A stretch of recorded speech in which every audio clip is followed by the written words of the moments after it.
I was going to record a day in the life video today, and I've had a really rough morning. So I want to talk about that instead. I am 5 days post-op and currently braiding my hair. I had it in braids yesterday, but they fell out overnight. I have a really hard time showering. It takes a lot of energy for me to shower. So braids it is for an extra day. The surgery itself went really well. They were able to decompress the cyst and shape the femoral head and rotate my pelvic bone to address the hip dysplasia. And they used 3 screws, and I did really, really well in the hospital. They cleared me after I was able to use the bathroom on my own without the catheter. They took it out and then gave me X amount of time to make sure I could pee and before they had to recath me. And then after that, they made sure I was able to manage my pain without IV administered medications. And then I worked with PT and OT to make sure I could use my crutches properly and get up and down stairs if need be. Thankfully, I am currently on the main floor, and there are 2 bathrooms on the main floor as well as a bedside commode I have in my room here. So I was all cleared by Thursday morning/afternoon. It is an 8-hour drive from where I am to the hospital in Iowa. I had my surgery done by Dr. Willie and Dr. Westerman at the University of Iowa, and I have nothing but amazing things to say about them and the entire staff at the University of Iowa Hospital. Everyone was so encouraging and super supportive and really easy to talk to, and they were making sure that I was comfortable, and I was. So I think that's part of the reason I had such a hard time on the way home and then on Friday, because I had been managing my pain really well in the hospital, and the doctors and nurses actually were pretty impressed with my progress made within that first 24 hours after surgery, especially being able to use my crutches as well as I was. I think you're getting the hang of it now. Yeah.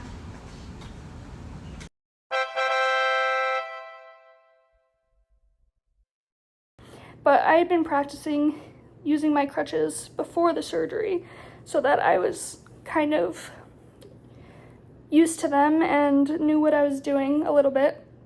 The only thing I wasn't sure of was if they wanted me full non-weight bearing or if I could do what's called toe touch weight bearing, where I'm not really bearing weight, but I have my foot down on the ground, my surgical leg, so that I'm able to have a little bit more balance, but I'm still bearing weight on the crutches only.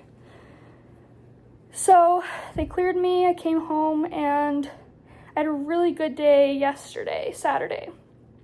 I still wasn't trying to get out of bed a whole lot unless I had to. I did go out to the living room to hang out for a little bit. I was set up on this couch and I had dinner out there. But this morning, I woke up around 10. I had a bagel and some coffee, and for about a good 20 to 30 minute stretch, I started having some pretty severe pains down my leg, which I had experienced before surgery, but nothing compared to what they were this morning. They were very, very intense, and I just wanted to yell, and I did. and I cried out of frustration a little bit, and pain too, but I got through it, and I'm feeling a little bit better now that my meds are on board. I am taking lots of different meds to help with pain.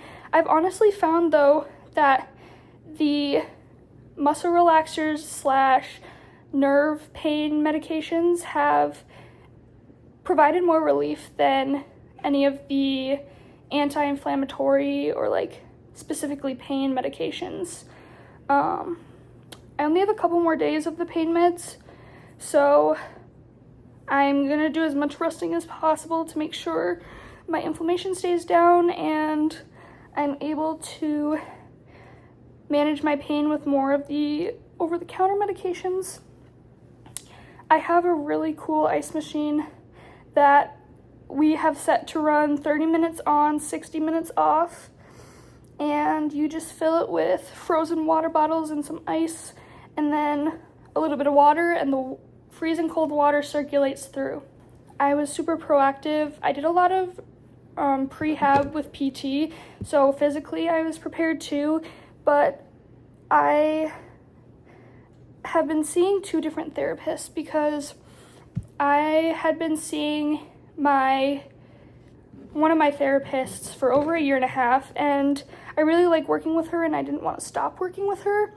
However, I found another therapist, and so I started seeing her bi-weekly in rotation with my other therapist so that I'm able to get the best of both worlds. I'm still working on my anxiety management with my original therapist, and then I'm able to work on the mental side of recovery, chronic pain management, and return to play with my other therapist. So that's been really beneficial. I love journaling, so that's been a really good coping mechanism for me. Another thing that I've been working on is learning some new coping skills for being non-mobile, essentially, because a lot of times when I'm feeling overwhelmed or anxious or sad, a way to get myself away from or kind of just feel through those emotions or feelings was to move my body, to get to the gym, to go for a walk.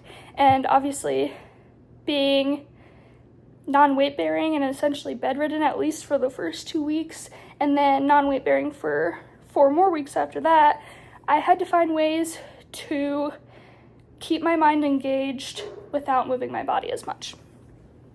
So what this has looked like for me is journaling. My grandma got me some coloring books, and I lost my train of thought there for a second and I felt like I was repeating myself, but I'm also in a writing class right now, so that will keep me busy as well. But all those things I think will be good systems, as well as all of the people in my life that have been reaching out and sharing their prayers and everything like that has been really beneficial to helping me through I don't want to say hard days, because I feel like hard moments don't have to define the whole day. That is something that my aunt has kind of told me as well, but anyways, I will see you guys in the next one.